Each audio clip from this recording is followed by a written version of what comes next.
ఫోన్లు వచ్చిన ప్రతి ఒక్కరు ఫోన్ చేసి అడుగుతారు సార్ ఏం తేవాలి రాధాకృష్ణ కిరాణా మూసి రోడ్ నగరేటండి.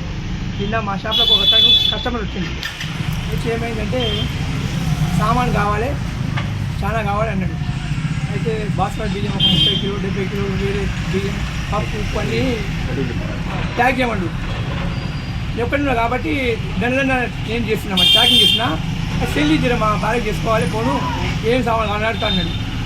అయితే నేను ఇచ్చిన, నేను రోజు కస్టమర్స్కి ఇస్తామన్నమాట విలేజెస్కి. అయితే వాడికి ఇచ్చేసరికి నా పై నేను ఉన్నా, వాడు చక్క 3-4 ట్రాన్స్ఫర్ చేసింది.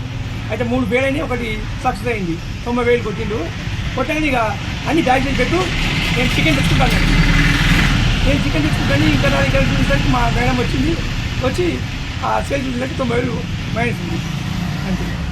మన వేరే కానిస్టేబుల్ సైబర్ క్రైమ్ అని ఒక నెంబర్ ఇచ్చింది, దాంట్లో కేసు పెట్టాము. కేసు ఫైల్ అయింది, మాకు ఎంక్వైర్మెంట్ వచ్చింది. అది మనం పోతే బిజీ కూడా సార్ అంతే.